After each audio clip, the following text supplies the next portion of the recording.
চীনের সঙ্গে চুক্তি করেই মালদ্বীপের ঘোষণা, ভারতীয় সেনা একজনও নয়। মালদ্বীপে 10ই মের পর কোনো ভারতীয় সেনা থাকবে না, তা সে উর্দি পরেই হোক বা সাদা পোশাকে। স্পষ্টভাবে কথা জানিয়ে দিয়েছেন সে দেশের প্রেসিডেন্ট মোহাম্মদ মুইজু। এক সপ্তাহ আগেই মালদ্বীপের 3টি বিমান চালনা প্ল্যাটফর্ম রক্ষণাবেক্ষণের জন্য একটি টেকনিক্যাল টিম পাঠিয়েছিল ভারত। ঠিক তার পরপরই এই মন্তব্য করেছেন প্রেসিডেন্ট মুইজু। দ্বিপাক্ষিক সমঝোতা অনুযায়ী আগামী 10ই মের মধ্যে মালদ্বীপ ছাড়ার কথা ভারতীয় সেনাদের, যার প্রথম দফা শুরু হবে আগামী 10ই মার্চ থেকে।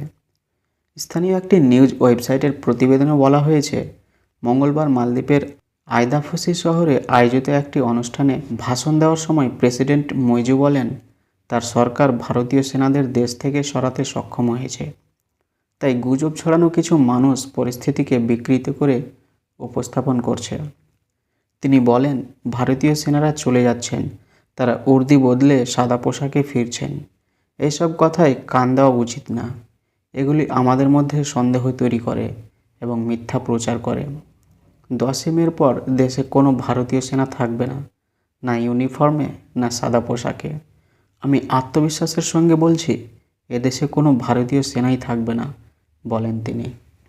গত মাসের গোড়ার দিকে 2রা ফেব্রুয়ারি ভারত ও মালদ্বীপ দিল্লিতে একটি উচ্চ পর্যায়ের বৈঠক করে। এরপর মালদ্বীপের পররাষ্ট্র মন্ত্রণালয় জানিয়েছিল, ভারত 10ই মের মধ্যে মালদ্বীপ থেকে সামরিক বাহিনী প্রত্যাহার করবে এবং প্রথম পর্যায়ের প্রক্রিয়া 10ই মার্চের মধ্যে সম্পন্ন হবে। এরপর ভারত 10ই মার্চের আগেই মালদ্বীপের টেকনিশিয়ান দল পাঠায়। অন্যদিকে প্রেসিডেন্ট মুইজুর সাম্প্রতিক বক্তব্যের ঠিক একদিন আগে চীনের সঙ্গে সামরিক সহায়তার বিষয়ে একটি চুক্তি করেছে মালদ্বীপ। মালদ্বীপ ও চীনের সামরিক চুক্তি, ভারতীয় সেনা প্রত্যাহারের সময়সীমা বেঁধে দেওয়া এবং ভারতের একটি টেকনিক্যাল টিম সে দেশে পাঠানোর পর চীনের সঙ্গে একটি সামরিক চুক্তি হয় মালদ্বীপের। সোমবার মালদ্বীপের প্রতিরক্ষামন্ত্রী মোহাম্মদ মোমুন এবং চীনের আন্তর্জাতিক সামরিক সহযোগিতা বিষয়ক উপপরিচালক মেজর জেনারেল চ্যাং বাওকুন চীনের পক্ষ থেকে মালদ্বীপকে বিনামূল্যে সামরিক সহায়তা প্রদান এবং দুই দেশের মধ্যে সম্পর্ক আরও জোরদার করতে একটি চুক্তিতে সই করেন।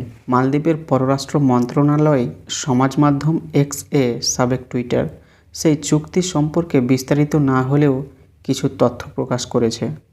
প্রেসিডেন্ট মুইজু জানিয়েছেন, চীন এবং মালদ্বীপ পরস্পরের মধ্যে সবসময় সামরিক সহযোগিতা বজায় রেখেছে এবং এই সাম্প্রতিক চুক্তি সামরিক সক্ষমতা বৃদ্ধির ক্ষেত্রে সহায়তা করবে। তিনি বলেছিলেন, চুক্তির আওতায় মালদ্বীপের সেনাবাহিনীকে বিভিন্ন ধরনের প্রশিক্ষণ দেওয়া হবে, বিনামূল্যে দেওয়া হবে বিভিন্ন সামরিক সরঞ্জাম যা প্রাণঘাতী নয়। এটাই আমাদের চুক্তি। এতে সেনাবাহিনীর কারিগরি সক্ষমতা বাড়বে। সেনাবাহিনী যাতে সক্ষম হতে পারে এবং আমরা যাতে আমাদের স্বাধীনতা ও স্বায়ত্তশাসন রক্ষা করতে পারি, সেই কারণে এই চুক্তি করা হয়েছে, আরও জানান তিনি। এছাড়াও মালদ্বীপের স্বাস্থ্য মন্ত্রণালয়কে 12টি অ্যাম্বুলেন্স দিয়েছে চীন। চলতি বছরের জানুয়ারিতে প্রেসিডেন্ট মুইজু 5 দিনের জন্য চীন সফরে গিয়েছিলেন। এই সময় চীন এবং মালদ্বীপের সম্পর্ক আরও মজবুত করার বিষয়ে সম্মতি প্রকাশ করে দুই দেশ। চীনের সঙ্গে চুক্তির বিষয়ে মালদ্বীপের পররাষ্ট্রমন্ত্রী মুসা জমের এক্স সাবেক টুইটার মাধ্যমে লিখেছিলেন, চীনের এক্সিম ব্যাংকের প্রতিনিধি দল ও চীনা সামরিক প্রতিনিধি দলকে আতিথেয়তা জানাতে পেরে আনন্দিত। দুই দেশের মধ্যে অর্থনৈতিক ও নিরাপত্তা অংশীদারিত্ব জোরদার করার বিষয়ে ইতিবাচক আলোচনা হয়েছে। এই ঘটনাগুলি এমন সময় ঘটছে যখন ভারত মালদ্বীপের শর্ত মেনে সেনা প্রত্যাহার করতে রাজি হয়েছে এবং একটি টেকনিক্যাল টিম পাঠিয়েছে। প্রেসিডেন্ট মুইজু তার নির্বাচনী প্রচারের সময় থেকেই বলে আসছেন, তিনি ক্ষমতায় এলে মালদ্বীপ থেকে ভারতীয় সৈন্যদের বহিষ্কার করবেন। সাম্প্রতিক কালেও সেই প্রতিশ্রুতির পুনরাবৃত্তি করেছেন তিনি। ভারতের পররাষ্ট্রমন্ত্রী যা বলছেন, চলতি সপ্তাহে দিল্লিতে একটি বই প্রকাশ অনুষ্ঠানে ভারতের পররাষ্ট্রমন্ত্রী এস জয়শঙ্করকে প্রশ্ন করা হয়, ভারত কি প্রতিবেশী দেশগুলির কাছে একটি বিগ বুলি, যারা অন্যদের উপর দাদাগিরি ফলায় বা উত্ত্যক্ত করে? এই প্রশ্নের উত্তরে জয়শঙ্কর বলেন, বিগ বুলি কঠিন সময়ে প্রতিবেশীদের $450 কোটি দিয়ে সাহায্য করে না। শ্রীলঙ্কা প্রসঙ্গে তিনি এই কথাগুলি বলেছিলেন। বিগত কয়েক বছরে শ্রীলঙ্কাকে তীব্র অর্থনৈতিক সংকটের মোকাবেলা করতে হয়েছে। সেই সময় ভারত তার পাশে দাঁড়িয়েছে এবং সাহায্য করেছে। দ্য হিন্দুর প্রতিবেদনে প্রকাশিত খবর অনুযায়ী এস জয়শঙ্করের এই বক্তব্য মালদ্বীপের গণমাধ্যমে বেশ আলোচিত হয়েছে। জানুয়ারিতে চীন সফরের পর প্রেসিডেন্ট মুইজু যে বক্তব্য পেশ করেছিলেন তার সঙ্গে এস জয়শঙ্করের সাম্প্রতিক মন্তব্যের যোগসূত্র পাওয়া যাচ্ছে। সে সময় মিস্টার মুইজু বলেছিলেন, মালদ্বীপ ছোট একটি দেশ হতে পারে, কিন্তু এটি কোনো দেশকে আমাদের হুমকি দেওয়ার অধিকার দেয় না। ইভা আবদুল্লাহ মালদ্বীপের সাংসদ এবং গণতন্ত্রের পক্ষে কথা বলেন। নিজেকে ভারতের সমর্থক বলেও দাবি করেন তিনি।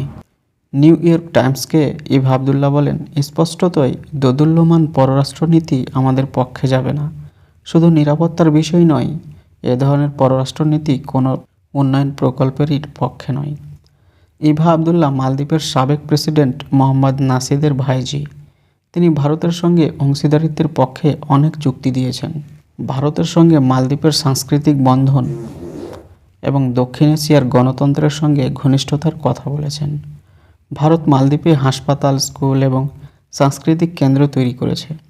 ভারতীয় সংস্কৃতির বিশেষ প্রভাব দেখা যায় সেখানে। ইভা আবদুল্লার মতে ভারতের সঙ্গে সম্পর্কের এই টানাপোড়েন সহ্য করতে পারবে না মালদ্বীপ। চীনে সফরের সময় প্রেসিডেন্ট মুইজু সে দেশের পর্যটকদের মালদ্বীপে আসার আহ্বান জানান। গত বছর বিদেশি পর্যটক আসার ক্ষেত্রেও মালদ্বীপের কাছে সবচেয়ে বড় দেশ ছিল ভারত। কিন্তু চলতি বছরের জানুয়ারি মাসে মালদ্বীপের মন্ত্রীরা প্রধানমন্ত্রী নরেন্দ্র মোদী সম্পর্কে বিতর্কিত মন্তব্য করেন। এই ঘটনার পর মালদ্বীপে পর্যটনের দিক থেকে ভারতের অবস্থান গিয়ে পৌঁছায় ষষ্ঠ স্থানে। ব্রিটেনের থেকে স্বাধীনতার পর মালদ্বীপ প্রাথমিকভাবে একটি রাজতন্ত্র ছিল। পরে 1968 সালের নভেম্বর মাসে দেশটিকে প্রজাতন্ত্র ঘোষণা করা হয়। মালদ্বীপ ভারতের দক্ষিণ পশ্চিমে অবস্থিত। ভারতের কোচি শহর থেকে মালদ্বীপের দূরত্ব প্রায় 1000 কিলোমিটার। এটি 1200 দ্বীপের সমষ্টি। বেশিরভাগ দ্বীপে কেউ বাস করে না। মালদ্বীপের আয়তন 300 বর্গ কিলোমিটার, অর্থাৎ মালদ্বীপ আয়তনে দিল্লির চেয়ে প্রায় 5 গুণ ছোট। জনসংখ্যা প্রায় 4 লাখ। ভারতীয় ছবির জনপ্রিয়তা, ফ্যাশন, খাবারের জনপ্রিয়তা মালদ্বীপের কারো কাছেই গোপন নয়। ভারতের তিরুবনন্তপুরম শহর মালদ্বীপের কাছাকাছি। প্রতি বছর হাজার হাজার মালদ্বীপবাসী ভারতে আসেন। চিকিৎসার জন্য ভারত তাদের সবচেয়ে পছন্দের গন্তব্য। ছোট্ট এই দ্বীপপুঞ্জের নিরাপত্তায় ভারত গুরুত্বপূর্ণ ভূমিকা পালন করেছে। 1988 সালে রাজীব গান্ধী সে দেশে সেনা পাঠিয়ে মামুন আবদুল গাইয়ুমের সরকারকে রক্ষা করেন। 2018 সালে মালদ্বীপের মানুষ যখন পানীয় জল নিয়ে সমস্যায় পড়েছিল, তখন প্রধানমন্ত্রী মোদী সেখানে জল পাঠান। এরপর অর্থনৈতিক সংকট থেকে বেরিয়ে আসতে মালদ্বীপকে বেশ কয়েকবার ঋণও দেয় মোদী সরকার। চীন ও ভারতের কাছে মালদ্বীপ গুরুত্বপূর্ণ কেন? মালদ্বীপ 50 লক্ষ জনসংখ্যার একটি ছোট দেশ, যার অর্থনীতি প্রধানত পর্যটনের উপর নির্ভরশীল। কিন্তু বিশ্বের সবচেয়ে জনবহুল দেশ ভারত ও চীনের কাছে মালদ্বীপ কিন্তু গুরুত্বপূর্ণ। দক্ষিণ এশিয়ায় আধিপত্য বাড়াতে দুই দেশই মালদ্বীপে ঘটে যাওয়া ছোটোখাটো ঘটনার উপর কড়া নজর রাখে। ভারত দীর্ঘদিন ধরে মালদ্বীপের বৃহত্তম অর্থনৈতিক ও সামরিক অংশীদার। ভারতের সঙ্গে মোহাম্মদ শোলি সরকারের ঘনিষ্ঠতার কথাও ছিল সর্বজনবিদিত। গত কয়েক বছরে চীনও তার বিশাল আর্থিক শক্তির উপর ভিত্তি করে এই অঞ্চলে উল্লেখযোগ্য অগ্রগতি অর্জন করেছে। তার অবকাঠামো বিষয়ক চুক্তি সই করেছে এবং ভারতের আশেপাশের দেশগুলিতে বন্দর লিজ নিয়েছে। কোভিডের সময় যখন অধিকাংশ দেশ মালদ্বীপের পর্যটন ক্ষেত্রে কাজ বন্ধ করে দিয়েছিল, তখন চীনা সংস্থাগুলি সেখানে বিনিয়োগ করছিল। কিন্তু চীনা কোম্পানিগুলোর এই অর্থ বাজার থেকে সংগ্রহ করা হয়নি। এই অর্থ চীনের সরকারি ব্যাংকের, অর্থাৎ এই অর্থ সরাসরি চীনের সরকারের। এর আগে শোলি সরকার ক্ষমতায় থাকাকালীন ভারত মালদ্বীপে 45টিরও বেশি পরিকাঠামো উন্নয়ন প্রকল্পে অংশীদার হয়েছিল। 2021 সালের আগস্টে ভারত ও মালদ্বীপ গ্রেটার মালে কানেক্টিভিটি প্রজেক্টে স্বাক্ষর করে, যার অধীনে ভারত তাদের জন্য $50 কোটি দিয়েছিল। 2022 সালের মার্চ মাসে ভারত মালদ্বীপে 10টি উপকূলীয় রাডার সিস্টেম বসিয়েছে। মালদ্বীপের আদ্য দ্বীপে একটি পুলিশ একাডেমি তৈরিতেও ভারত ওই দেশকে সহায়তা করেছিল। মোহাম্মদ মুইজু প্রেসিডেন্ট হওয়ার পর চীনের সঙ্গে মালদ্বীপের ঘনিষ্ঠতাও বেড়েছে। প্রেসিডেন্ট হওয়ার পর প্রেসিডেন্ট মুইজু প্রথম চীন সফর করেন। চলতি সপ্তাহে এক সাক্ষাৎকারে মালদ্বীপের প্রসঙ্গ টেনে এস জয়শঙ্কর বলেন, বিশ্ব কৃতজ্ঞতা দিয়ে চলে না, চলে কূটনীতিতে। আমরা আলোচনার মাধ্যমে সমস্যার সমাধান করব।